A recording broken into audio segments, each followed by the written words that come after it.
The spring peeper frogs are awakening now. On my morning walks in the woods, I find them by their breeding calls. They will only mate when the temperatures begin to rise, so I take my cue from them and hurry to finish my garden work that is best done during winter. There is only a small window in the year to safely prune and move most trees and shrubs, and I always feel a rush to finish it before spring. I have been meaning to move this shrub that has grown too close to the driveway. It is a tea camellia from which black and green tea leaves are harvested. I cut off the lower branches that prevent me from seeing where the root ball begins.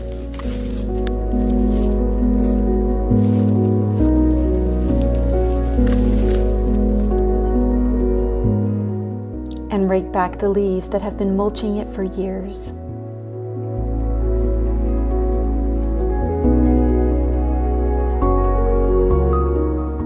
The soil is softer in winter, another reason to move plants then. This camellia is surprisingly easy to uproot and gives me a wonderful full body workout.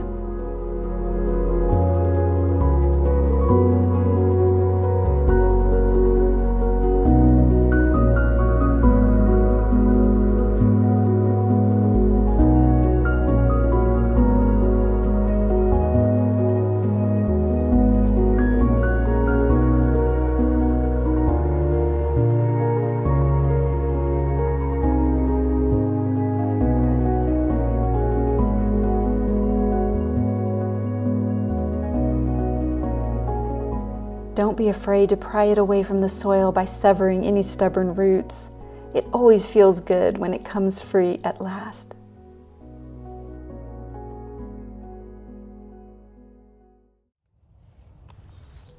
I gather woody compost from my pile to mix with the native soil where the shrub was planted.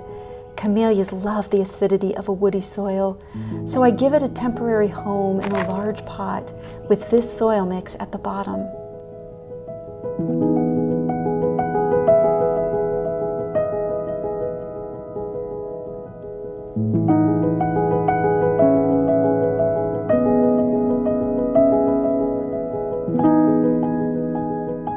I carefully cover the roots with the native soil from the original hole.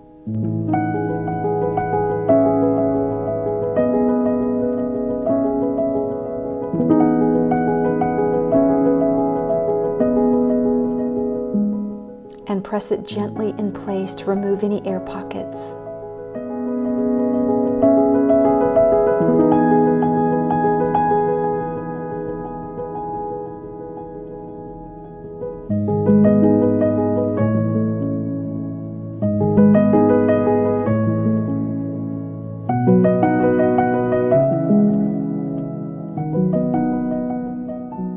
It can often be a challenge to move heavy potted plants, but I use a dolly to make easy work of it.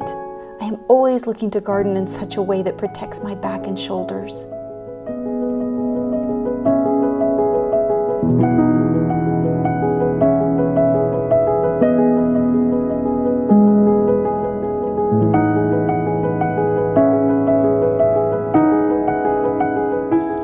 I don't yet know where I want to replant it, so it will be fine here for another few weeks if kept watered to lower transplant shock.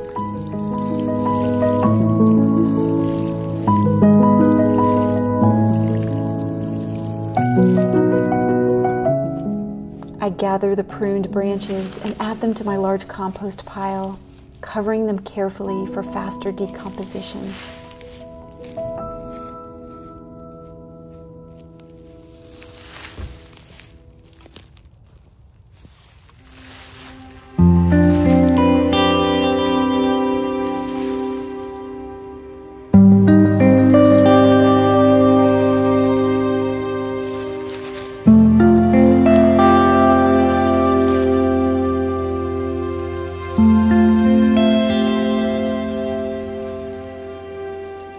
And then I spend some time getting more of a workout by aerating the pile from the top. It does need to be turned occasionally.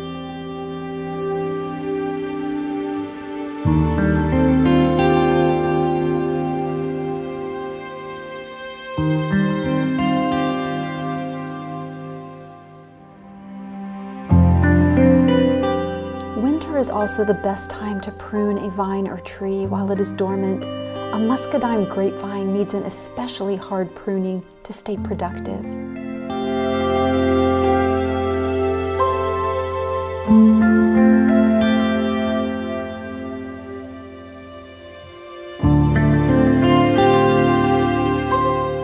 I grab large handfuls of the errant, tenacious tendrils and quickly shear off the main unruly growth. I then go back and carefully trim each of the fruiting spurs so they are of the look and size of an open hand holding a cluster of grapes.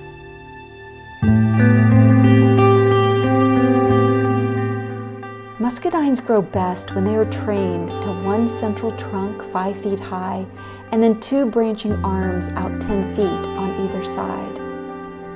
The spurs pop up and down these arms about every 10 inches, allowing for maximum sun exposure.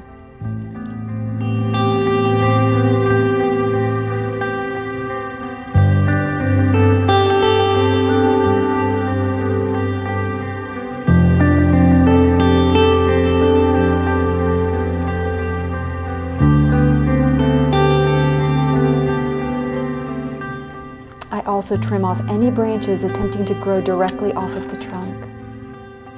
The vine feels so much calmer now, which is the goal of pruning.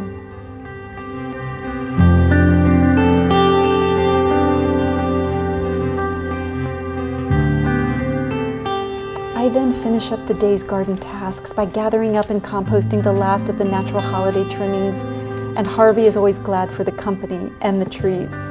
I will be taking time for myself later, and I am eager to get going.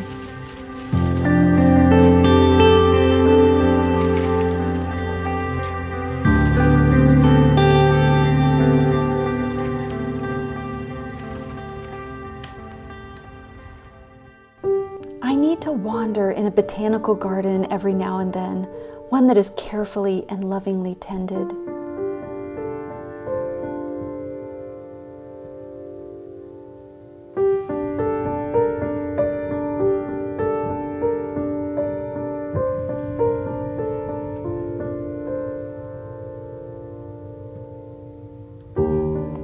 I observe the fruit of loving labor.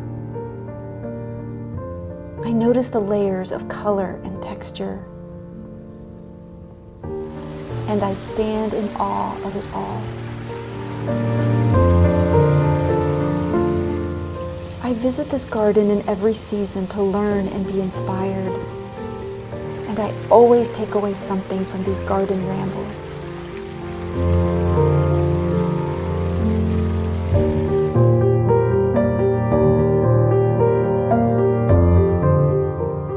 When it comes back to life each spring, it is like a reunion with old friends.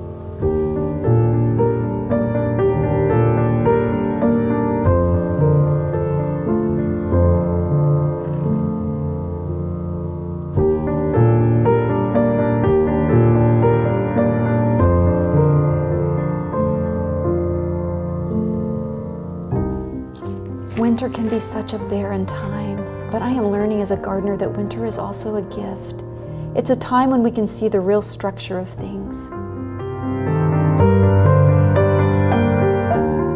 Nurturing happens in our lives when lovely flowering seasons nod their heads heavy with seed, drop them into the soil, and then wither away, nourishing by this decay the very future journey of faith a seed must take.